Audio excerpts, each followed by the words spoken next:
Postman, city, hood, click. Let's go.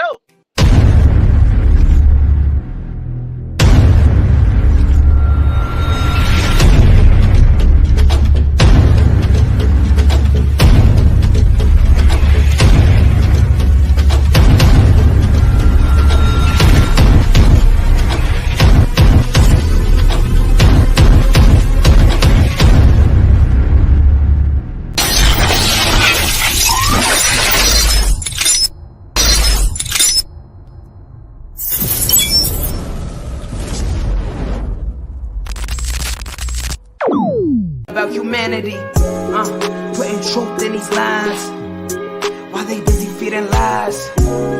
When you got that tunnel vision, gotta open up your eyes.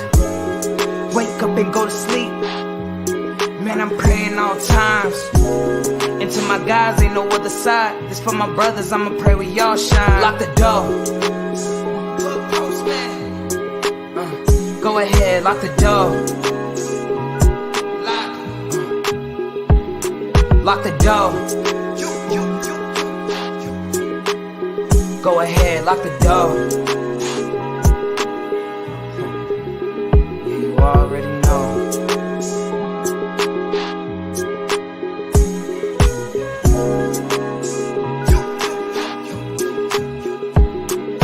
Depending on the lessons, some people eat, some people learn. But the game is on the single big.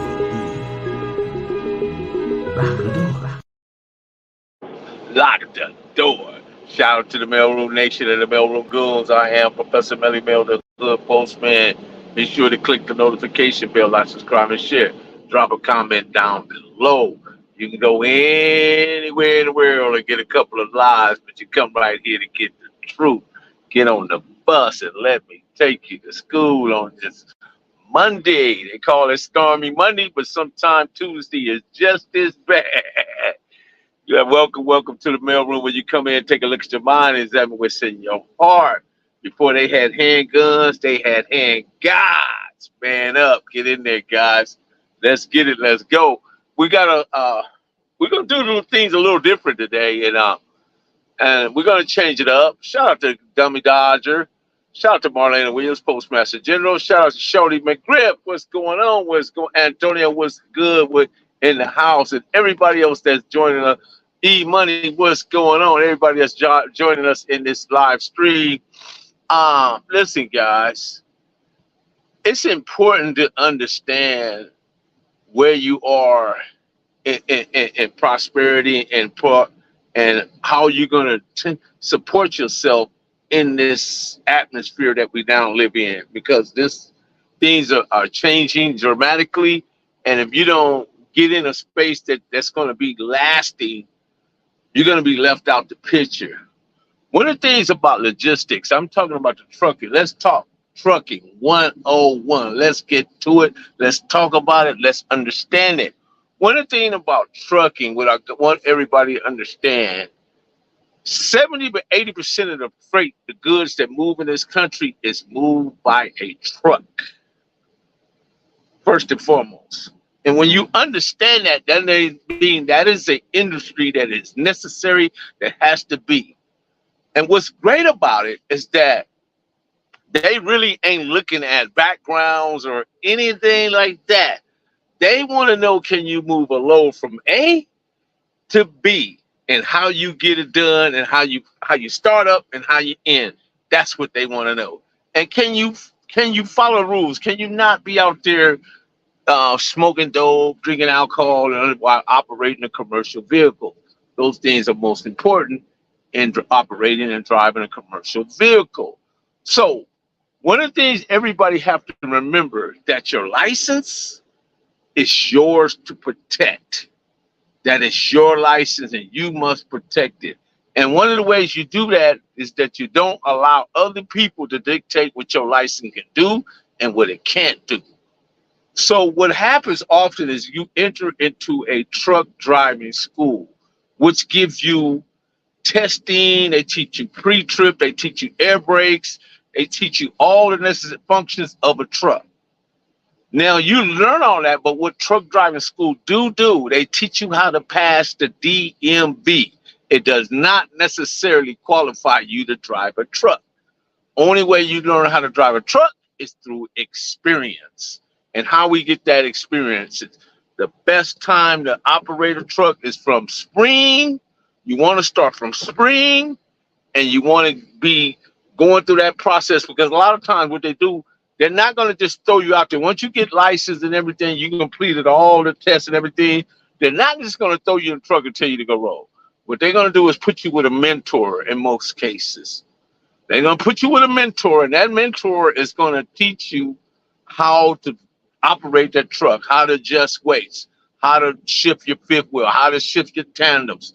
And all that's going to come. We're going to talk about a lot of that stuff, and then you'll barely get a full understanding when I start explaining and breaking that down to how it benefits you. So again, we're going to go back to all my guys that is getting out of prison.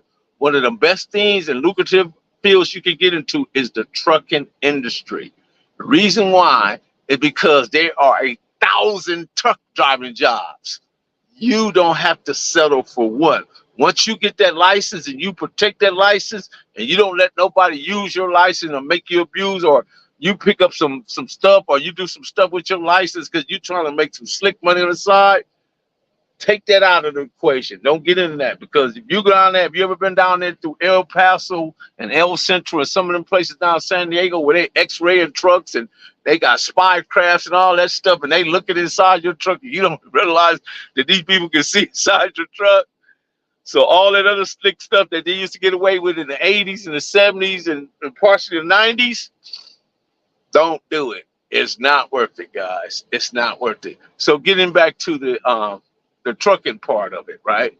So part of understanding trucking is that you're the captain of the ship, meaning that is your ship. That is your function. You run it. You are the pilot.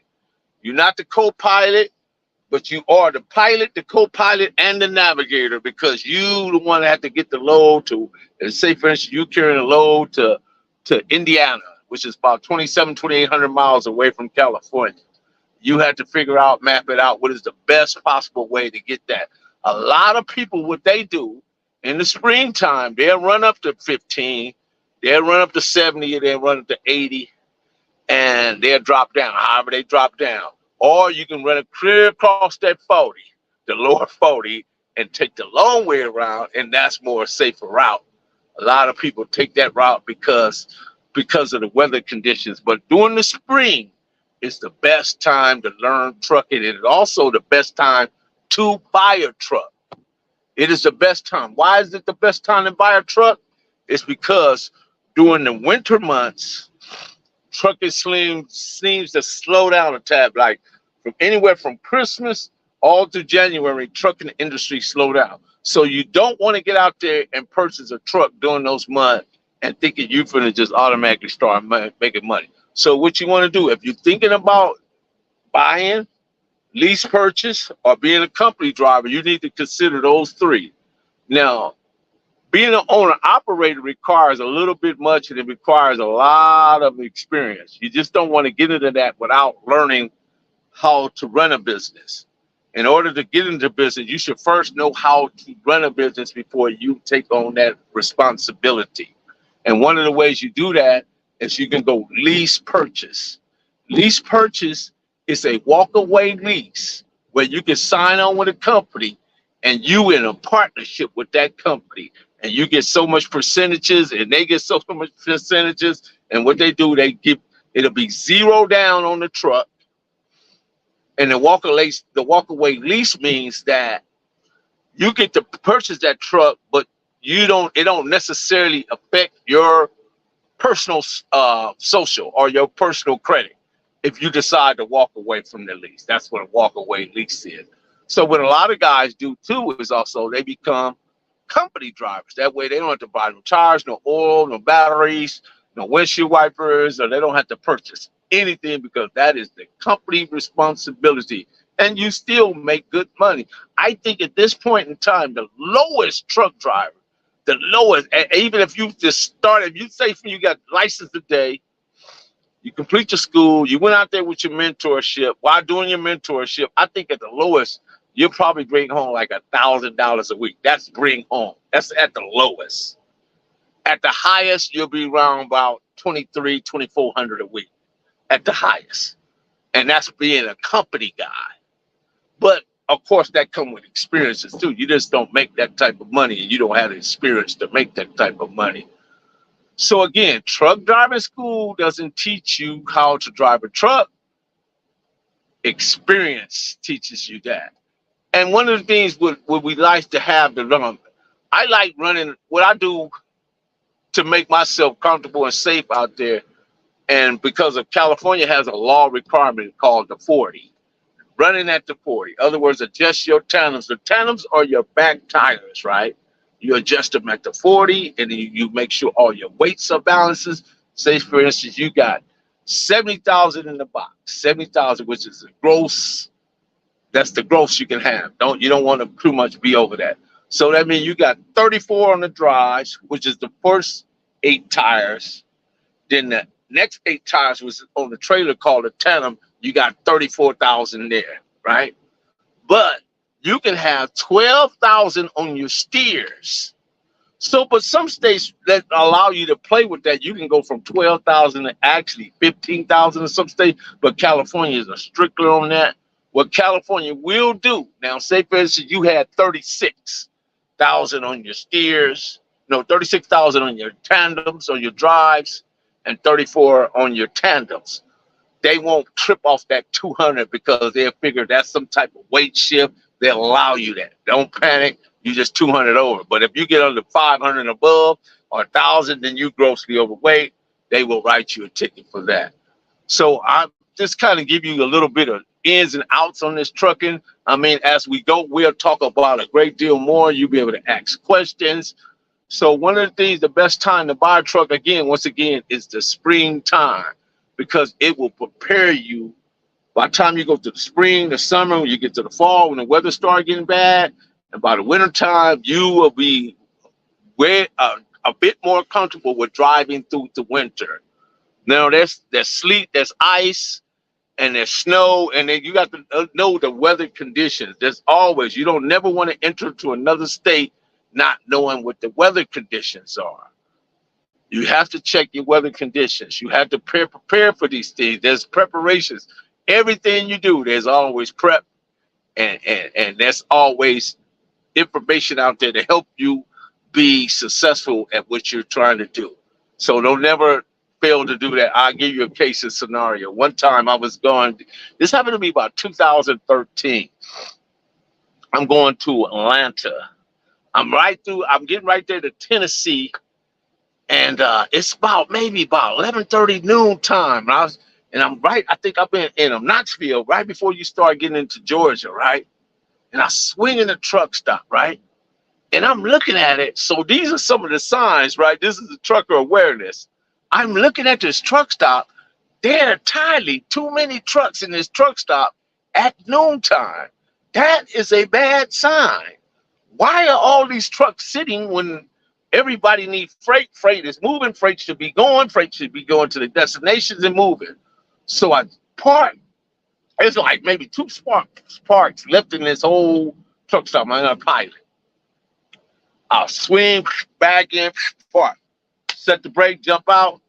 Truckers out there talking. When you see truckers in a huddle talking amongst themselves in the truck stops, there is something going on up ahead that you should know, and you might want to park. You might want to find out what's the scuttle. What is the scuttle? What are they discussing? Come to find out, this is 2013. This is when Atlanta had that very severe ice weather. Atlanta, Georgia is not necessarily set up like Texas and Missouri and some of these other states where they come out and put salt on the snow and melt the snow and help make the roads more suitable for driving. Georgia is terrible with that. So I said this. So truck driver, old veteran said, "Hey, youngster, man, you might want to just shut it down, man, because a bad weather storm coming up." Sure enough, I shut down right there. I wake up the next morning, I click on the radio, turn on the news, bam, sure enough.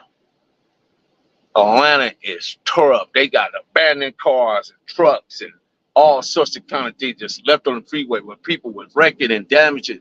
So I give it about later on. I wait till later on that evening. I said, okay, let me get moving. The sun is now peeking out. So when I started getting to Georgia and get to Atlanta, I got to swing through all these cars and trucks that's been abandoned on the 20. It was on the 20, and I can't think of the other road, but a lot of different roads over there. So I'm like, boom, boom, boom, boom. I was dodging all these cars and trucks that's been abandoned on this freeway because of this ice storm.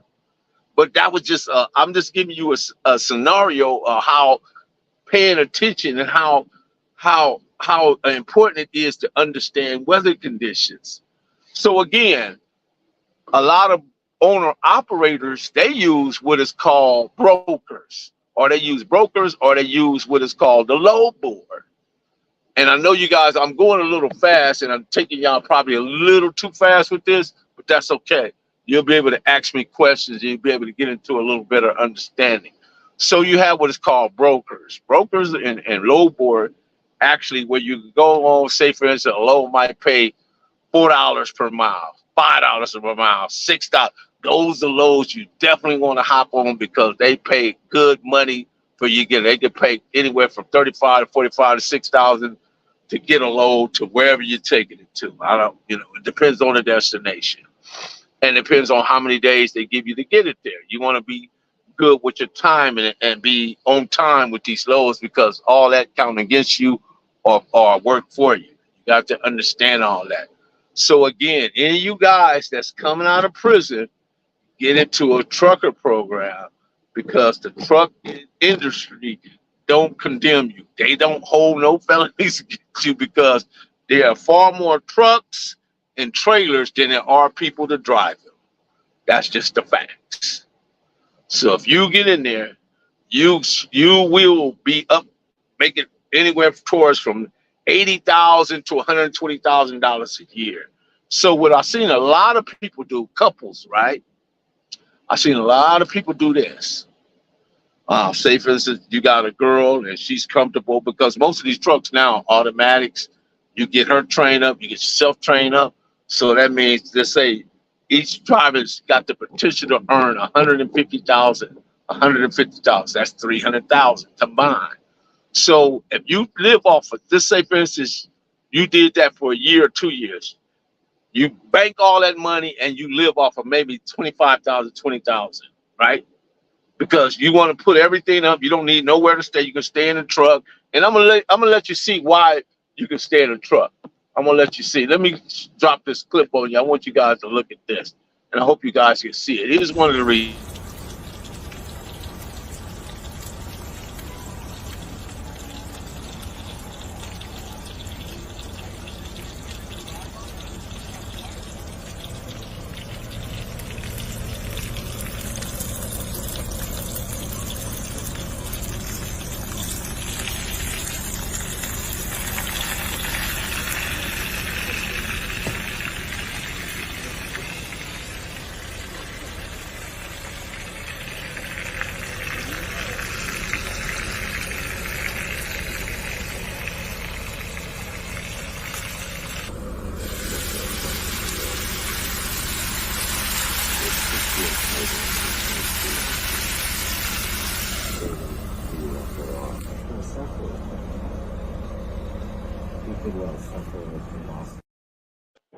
So you see right there, he getting his cook on.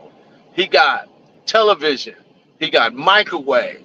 He got actual refrigerator. All these trucks, in most cases, a lot of these trucks come standard with that. Only thing you would have to put in is your own television. But it has the wiring. It has the harness. You know, you see in that truck, he had the CB.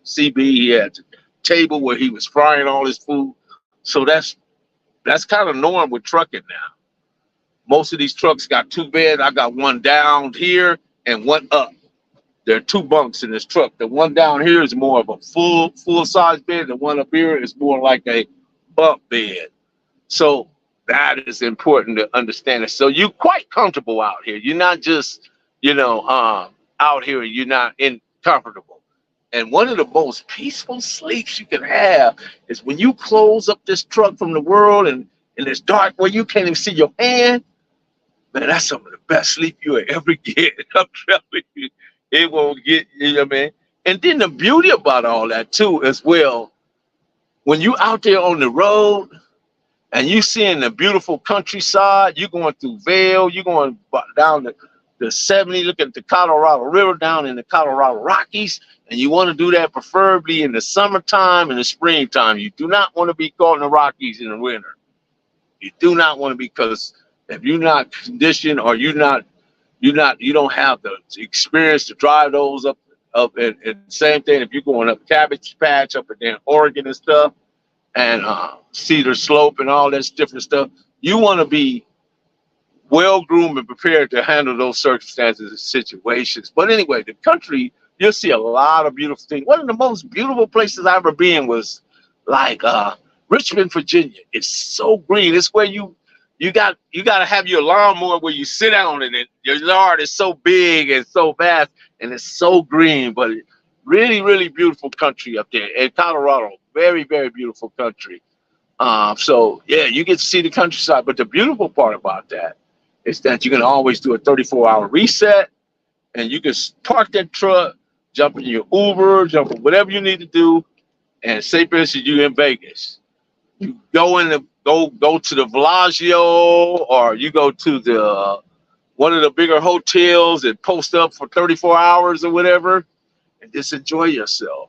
Or you down in New York, you park your truck outside, and you go downtown Manhattan and kick it. You can go everywhere you ever thought about going and wanted to go in this country, and you can do it on the company's time. Because part of that time, you can only drive a truck 11 hours a day and 22 hours a day if you got a co-pilot. But at some time, you can do a reset, and y'all can just go enjoy yourselves. You don't have to be always confined to the truck. So again, trucking is one of the most lucrative. Don't forget that there are a lot of lizards. Yeah, there's a lot of lizards out there. You're right. But the thing about that, right? And I'm gonna talk about that a little bit. The thing about trucking, right, where most people don't win at trucking is because they have too many bad habits. And what I mean by that, they got 2 or 3 girlfriends. They got a girlfriend in every state. So they're spending a lot of money that they wouldn't, if they just had one lady, they'd be a lot more comfortable in that scenario versus spending, or they got gambling habits, or they got drinking habits, or they trying to be slick and do a little powder here and a little weed here and there, trying to stay ahead of the DOT. But at some point, the DOT gonna catch you, and you're gonna get one of them dirties, and you're gonna lose your license forever. Once again, those licenses are yours to protect, and your responsibility to protect your own license. But again, one of the most lucrative things to get into is the trucking industry. Because again, you coming out of prison, right? Say for instance, you've been down 20, 30 years. Now you can come back and be a real productive taxpaying citizens, go to school, because a lot of you guys that's been down, you can go to, they got programs, what is it called? Well, they got a lot of different programs that you guys can get into that the state will pay for, or the work source, and there's another one. I can't think of that name. But anyway, they will pay for your schooling. And once you get schooled, you get out here and get it in and start making this money. You know, you was in prison making $2 and $3 an hour or whatever. I don't even know if you make that much. You might make $10 a month in prison. But you get the opportunity to make $1,000 a week or better, or $2,400 a week, or $5,000, depends on what you want to do. If you're a lease operator, now you're in a partnership with a company, you might make $5,000 a week. But if you're an owner operator, you can make $10,000 or at least $8,000 a week. You understand? So it depends on where your commitment is, and what you want out of it is what you're going to get out of it. I see guys buy one truck, they buy a second truck, buy a third truck. But again, you don't never want to buy no truck in the winter. Always buy your trucks in the spring, because then you go get your DOT number, you get your MC number, you get your license, you get your surety bond, and everything in case something happened. You got insurance to cover the freight. All those are important. And you can also use what is called factor in if you're an independent operator. Factor in is a company that comes in that makes sure you get paid. And you, of course, you give them a percentage, but they will go in and make sure because a lot of these companies, if they can get you, they crooked too. They just like y'all out in the streets. Brake check is the most important thing. Yeah, we're going to get to that. You're right, Stan. A lot of these companies, if they can work you, they will. So when you use factor in, you eliminate all that. So brake check, like Stan said, is one of the most important things. Knowing what your brakes are, knowing what your slack adjusters and your push rods, and knowing what is the travel between your push rod and your slack adjuster to put them brakes on, right? You got to know all that. Just looking at it, being able to look at it, seeing if you see grease around your hood, you know there's a problem up there. You got to take care of that. So knowing air pressure and knowing that anything over 100, you're pretty good. But preferably you want to be around 120. 120. That is great air pressure right there. So long as you don't see, because I've been in a time I was in going up the Grapevine or going towards the Grapevine, and I'm driving a Volvo, and I noticed the air pressure start dropping, start dropping. So I immediately start jumping over to the right because I don't know what's happening, but I know this air pressure is dropping. At some point, this truck is finna lock up, and right when I get over to the shoulder and lock out it locks up. My air pressure governor had went out just like that, went out. And took them a couple of hours to come out and take care of it or whatever, But if you're in a sleeper, you're not tripping. Again, you got food, you got water. That's one of the major requirements when you're out there on the road to have plenty of food and water and blankets so you can keep warm. Because if that truck go down and you in the winter and the batteries are dead, you want to make sure that you got everything you need to stay warm until people can get to you. So yeah, again, air brakes are very important, like Stan said. Very important. Understanding that. And then you got to understand when it gets so cold that you got to keep your engines running, because if you don't, that fuel can actually freeze up and it'll become frozen up in there, and they got to drain all that stuff, get it all out of there. So yeah, it's a lot. I mean, it seems like there's a lot, but really it's not. It's just like routine stuff. Just knowing what to look for, knowing how to understand it. And again, guys, I'm seeing a lot of women right now entering into the truck phase. They making those $2,300, $2,400, $1,800, $1,900 checks. That looks a lot better than that $500 and $600 on some of these tossing box jobs that they give people. That's a lot better. You're in better control. And then again, you in an industry where there's 1,000 truck driving jobs. See, throwing boxes, anybody can do that. But trucking industry, again, there's so many jobs, you don't have to settle for one. And that's a major point that you all want to take into account. It's always having options. When you got options, there's no concern. And all this stuff about automated trucks, that's so far away, they ain't even perfected a car. And how they gonna not, if you ain't perfected the car, how you gonna jump to a truck? Making that order, it's not gonna happen. So what you do see is a lot of electrical trucks, a lot of LNG trucks, which is like gas, natural gas. So you're seeing that now.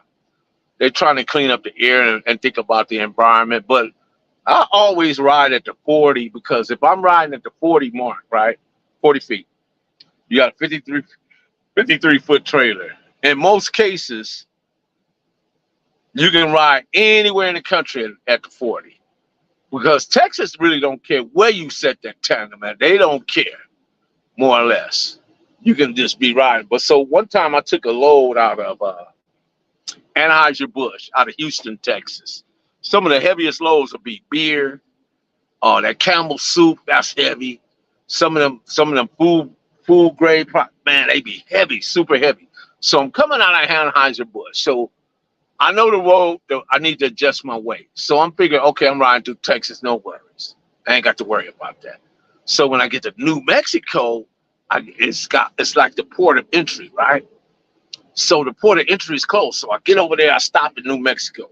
Now, when I wake up, I said, okay, let me scale this load. I scale the load.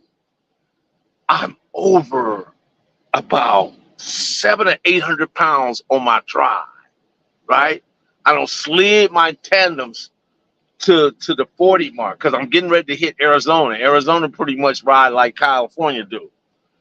I can't adjust the weight. So what do I do? Okay, I got 10,500 on my steers. I'm at 33 something on my drives. I'm at 34 on my tandems, which is the rear axle. So what I do, okay, I drop my landing gear. I move the fifth wheel. See, because on the tandem, each hole, and we move a tandem when you move from the 40, so I can't go no farther than 40, right? I can move to the 38 or 37, whatever, and that takes 250 off, right? But that's not gonna help me. So what I have to do, I have to move the fifth wheel. That's 500 pounds. One of those marks, move the fifth wheel, 500. So I take 500 pounds from the drives and put it on the steers. Now I can move it another one, and I put all that weight on the steers. Now I can take that steers all the way up to 12,000. Now I'm 12,000 on the steers, just about. I'm 34 on the drives, and I'm 34 on the tandems. I'm legal beagle right now. But I had to learn that lesson, because a lot of times you leave these places and you think you can, adjust that weight, and then sometimes you can't. Sometimes you have to go back to these companies, have them work the load to make the weight even out and make it distribute perfectly. So yeah, but anyway, that was one of the lessons I learned with it, So I learned not to get too far from the people that you're picking up from, the customer, and make sure that you can adjust the weights before you get too far off. 34, number 34. Clarence, what's happening, man? Right on, man. Right on. Right on. See you at Maisha's party, bro. Yeah, the bootleggers. Man, Texas is a funny. One time I'm in Texas, right? And it was dudes, they was out there, man. They was selling. I don't know where they get all that stuff. I guess they be hitting trucks. You got to be aware of them too, man. This morning I was down in El Centro, down by Mexico. And sometimes you see people pull up on you and start looking. So they're trying to assess, or either they trying to assess what you're carrying, or they trying to figure out how they gonna get you. So you gotta pay attention to that too, So yeah, so you gotta be aware of those things. So they got pirates out there looking to take your freight. So yeah, but for the most part, trucking is a very lucrative industry, and I suggest anybody that's did a significant amount of time, that's looking to get back in the workforce, that don't want to be, because here's the thing: once you get in that truck, there's nobody inside there to bug you, nobody inside to tell you anything, none of that. It's all on you, bro. You the captain. You the captain. You run your program. And that's the beauty. That's what most guys in prisons, that's what they used to anyway, is running their program and not being told, they've been told what to do over 20 some years. Now they get that freedom where they can just, follow their own instincts and follow the rules and regulations of the highway, Anybody ain't got any questions to what I'm saying? Corey Jones, how much do it make a week when you finish school? Well, in most cases, guys, when you finish school, I would say you're not going to make less than $1,000. Take home. Take home.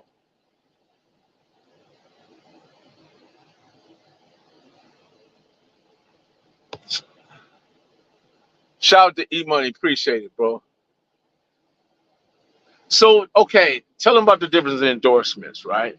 So you have what is called hazmats, you got tankers, you got your air brakes, that's an endorsement. You got the combination. Those are kind of like ones that you have to have the combination, the air brakes, and general knowledge. You have to have those three.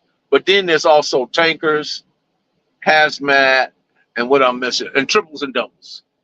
Right on, E Money, and triples and doubles, right? So the triples and doubles, some states allow 3 trailers. Like if you get up around about Montana and Idaho and stuff like that, even some parts of Nevada, you'll see people whipping triple trailers. Man, I seen a sister. I'm up in Butte, Montana. Man, I see the sister pushing she was pushing what was she driving? A UPS truck that had 3 trailers. She come whipping up in there. I'm like, wow. You know, I don't know what I would feel about a third trailer back there, because I've been on the highway when I see that third trailer back there dancing. You know, I give them all the room they need because that third trailer be dancing. You know, that's kind of scary looking at that. So I'm coming across the 80 out of Wyoming. There's a lot of high winds in Wyoming, right? And a trucker, he passed by me. Boom! I'm talking about, he was flying. And I'm thinking like, man, this road is too windy for you to be driving like. That's what I'm thinking to myself. So maybe about 3 to 4 miles down, boom, sure enough, he's on his side. He don't flip the whole load, man. Don't flip the whole load. And luckily for me, I was able to get around him before the DOT or the highway patrol, well, not necessarily, whatever the Wyoming state troopers get there and shut down the road. I was able to get by him, man. But yeah, he pretty much wiped out right there. Because, you know, that's what it's called, super truckers. Super truckers. Don't let them super truckers get in your ear, because they'll be on the CB just chewing. You know, I'm coming out of I'm coming out of Vail. So you about 13,000 elevation. And the Colorado Rockies come to Vail where the clouds, you thinking it's foggy, but it's really the clouds that's sitting down on the mountain. So I'm coming through, I'm getting to Cedar City, I'm coming to Green, something. And then you hit the Cedar City right before you get to Utah. So it snowed all the way from the Rockies, all the way down to St. George. So when I'm getting through Green River, was it Green River? Green something, right? It could have been Green River. It's snowing. I'm talking about snowing. So I jump in the wagon train. And what I mean by the wagon train is that the trail that's visible. Over here to the left is another road. Because all the truckers is running in one line, you can't see that road over there. Man, it's a guy back there. He chewing, telling me to step it up. Let's go fast. Let's do that. Man, I study the pace, man. You know, if I'm going 20, 25, I'm still moving forward, and I'm doing it in a safe manner. Where that's a big meal. Thanks for the insight. I'm doing it in a way that it's going to be safe for everybody, not only for myself but the people around me. So this guy, he started chewing. Old hillbilly, Yahoo. He out there, you know, them Yahoos, right? Super trucker. I jump on the seabed. Yeah, man, you know, it's another lane out there. All you gotta do is find it. It's over there. Go ahead and jump out there, trucker. Man, he jumped out there. Next thing I see him going across the median. He lose it, you know, by being in a hurry. Sometimes the weather conditions are what they are. You cannot rush that. You cannot push it no faster than what it is meant to be. You know, you got to stay right there. That's just what it is, you know, guys. So you don't want to get caught up in that type of stuff. Again, it's your license. It is your job to protect your license. You can't let no broker, no dispatch, Not even the owner of the company can get on a phone and tell you, "Hey, trucker, you better move that." No, no, you pick up that Federal Motor Carrier safety guide, and let's say it states right here, sir. If I feel that if I deem it's unsafe to move this load, I'm protected by the federal law saying that I should not move this load because I don't think it's safe. I don't care if Trump or Biden or whoever you want to pick any one of them, tell you to move that load. You don't have to move that load based on federal law. So all that stuff that you might hear about dispatchers and all these different people telling you to do this and do that, that's why a lot of them just go ahead and tell you no force dispatch. And just tell you that because they know. They don't want to get in trouble because if you can get them down, if you tell them, okay, if you want me to do this load, tell them to put it in writing, put it on the Zonar or your tablet and send it to me in writing that you told me to move this load. They're not going to do it because now you got a record. They're not going to do it. They're going to, I don't told some dispatchers, man, a lot of time. You guys know I don't delve into the curse words or calling people out their names and stuff like that. I don't get into all that, but you know, I could maybe sometime in private you might have to go there. Yeah. The class 8 is good as long as you keep it up, bro. So in California, they give you 5 years. And Arizona, I think they give you like 10 or 15 years. Texas, they do the same. But California, they either going to, if you didn't get any tickets, they're like, give you another 5 years. But if you got a ticket, they're going to bring you in to do the written test. And then whether you have triples and doubles, tankers, hazmats, general knowledge, combination, air brakes, you're going to have to, the general knowledge is like 50 questions. The air brakes is 20. And all the other combination, I think it's about 30. So all the other ones are like 20 questions on each test. So you got to study all that and memorize it. And I think you can only miss like 3 or 4 on maybe 2 or 3 on the 20 ones and maybe no more than 7 on the 50. You know, so yeah, you got to be on it. You can make good money in a box truck. Yeah, you can make good money in a box truck. Definitely, definitely.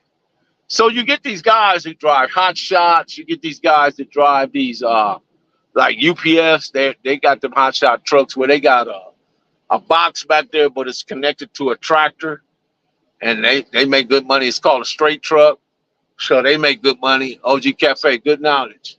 What's going on, OG? What's happening, man? OG Cafe, that's my guy. Cartoon 99. I got my CDL license a year ago. I'm driving local right now. See, yeah, there you go. You doing LTL or you doing pickup and delivery? Which one you doing? You doing LTL? There's a lot of LTL companies out there. Yellow Freight was one of the ones that went down. They was one of the last of the Mohicans, but the Roadway, Yellow Freight, and Consolidated Freight, and all those different things. You know, tell them the difference between a Class A and a Class B. So the Class A is combination. In other words, you know how to to drive a fifth wheel. Class B is just the air brakes. You just have to take an air brake test to get a B license. But you cannot operate a commercial vehicle or tractor trailer with a Class B license because you don't have the combination and fifth wheel that's included in the Class A testing. Oh, delivery, okay. Standing man in the house. So yeah, it's a lot to it, guys. It seemed like a lot, but really once you start doing it, it becomes second nature. It's like anything else. Once you start doing it and it becomes repetitive, it's like getting in the car and taking off at some point, at some time. You just got to keep doing it. Any more? Did I miss any questions? Let's see.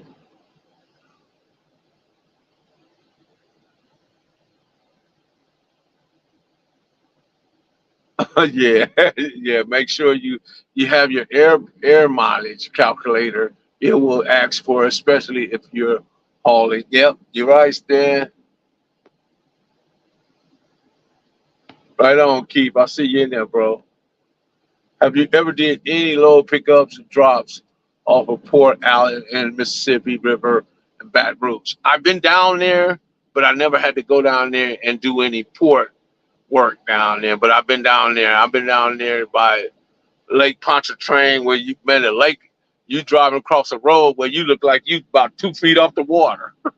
That's a wild stuff right there. Going through Louisiana.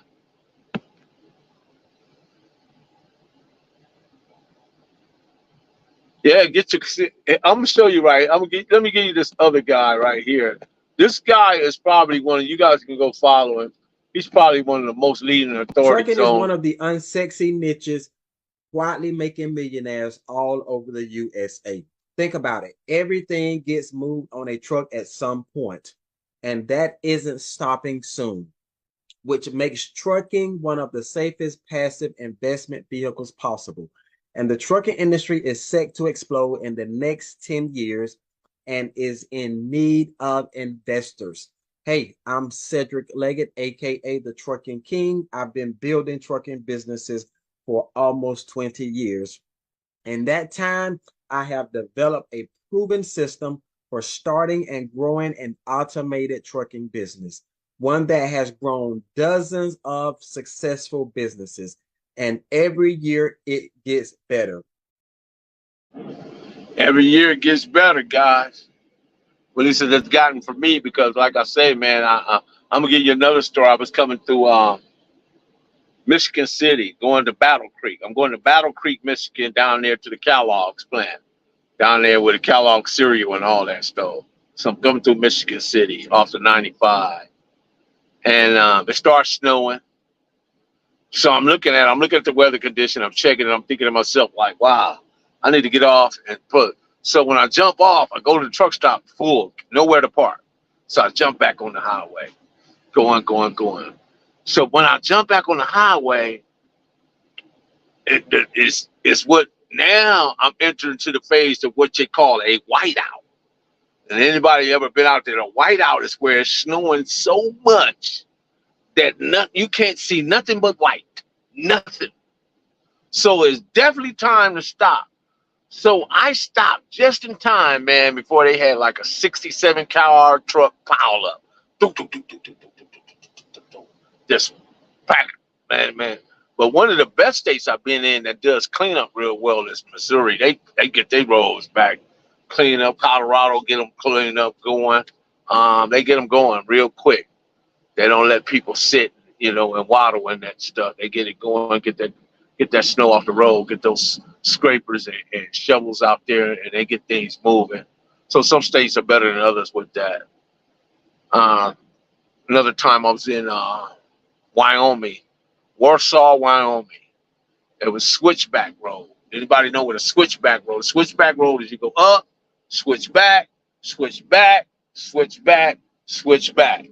Switchback roads are probably one of the most dangerous roads to drive on, and it requires skill to do it. So when I did it, they sent me a message say, whatever you do, don't go back the same way. I said, okay, no problem. I got no problem with that because that right there, I really didn't too much like that. But yeah, so I'm getting up there to Warsaw, right? And when I get there, I drive through a tunnel, a cave, to get to this city in Warsaw, Wyoming. So at that time, not Walmart, Kmart was still running, right? Kmart, I gotta call her back. Kmart was still running.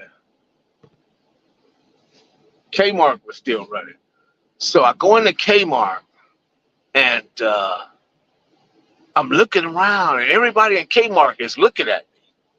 Like, what the heck is all these people looking at me for? What's going on? So finally I start looking around and I notice that I don't see nobody that look like me. So I go in the cashier, I get what I was gonna get, and I ask the lady, I said, excuse me, can I ask you a question? She said, sure. I said, how many black people are in this town? She looked at me and said, "You're it." I said, "Huh? Okay, no problem." So now I got a full understanding of what's going on, right? I jump back in my truck, get back in that truck. I don't go back through that switchback mountain because that was some hillbilly stuff right there. That you could tell that even the road that they led to this town was like weird, So yeah, it was like they really didn't like outsiders, I don't think, up there. So man, I got in that truck and went back across. I think I wind back up on the I don't know, I could have wind somewhere going back across the 25 or something. I don't remember. But anyway, yeah, I wind back around Colorado, Tucumcari and all that different stuff. Yeah, just it was crazy. So you get places like that when you go back in the not in the Appalachians, but down there in the Ozark, down there across Missouri and stuff, man. And you'd be surprised at how sometimes some of these people are still tripping.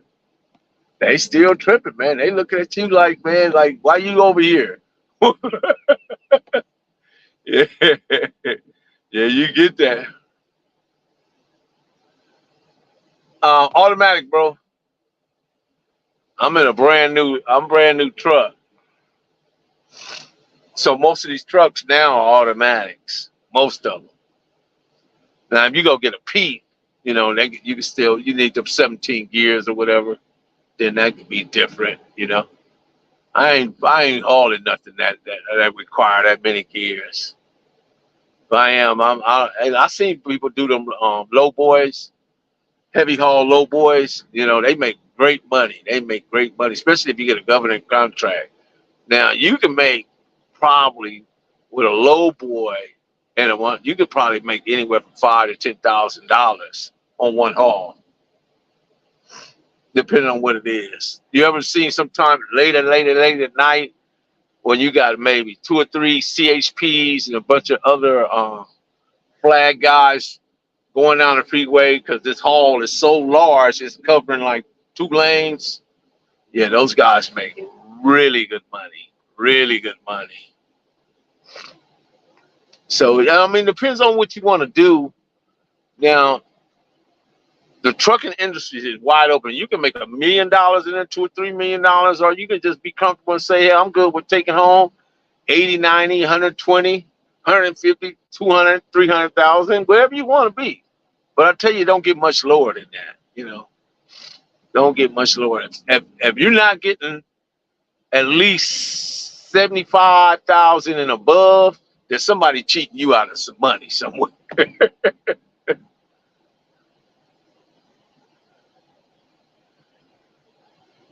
That's because they have some town secrets, and you might have end up in one, Professor. Yes, not today. I'm like my homegirl, like the homegirl say, not today, not today. What's going on, Mike? Where you been, man? Looking forward to having you. Good on, Mike. Mike Marks just into the house. We've been talking about trucking, Mike. Mike just entered into the box truck world, so he's getting his feet wet. He's understanding what to do in that sequence. I think it's amazing, incredible. But yeah, we as much as we can, we'll talk about the trucking industry. You guys just think about the questions you got and how you want to, question me on them because there's a great deal more to learn. Whether it's winter driving or the best time to buy a truck, what type of truck to buy, when should who you should buy your truck from, because all these trucks, right? I'm gonna tell you guys this. All these trucks, I don't care how new it is, or whether it's a Pete, Freightliner, Freight Shaker, or a Volvo or International, they all come with a memo and that says this. These are the possible problems with this truck. They all come with that. So know that. So don't think that one is better than the other. It's all about what you like in a truck and what you need on your truck to make you comfortable. So I'll say, a lot of people like freight shakers. I don't like freight shakers. They shake too damn much. I prefer a 680 Kenworth. A 680 Kenworth is really a concept truck for Peterbilt. So what they do is like anything they want to. People don't like for them to mess with their peaks. They don't like changes. So what they do, they'll try the changes and the innovation out on the Kenworths, and if it go over well, then they add it to the peak. That's how they do that. So Kenworths are really just concept trucks for Peterbilt. That's all they are. But they're great trucks. And then you have Mack trucks, who probably have some of the strongest pulling ratio it is in the truck as far as engine wise and torque.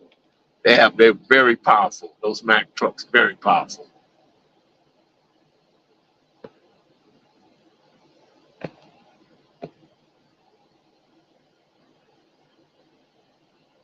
Oh, that wasn't Rudy Ray Moore. That's Blowfly, bro. Rap Dirty.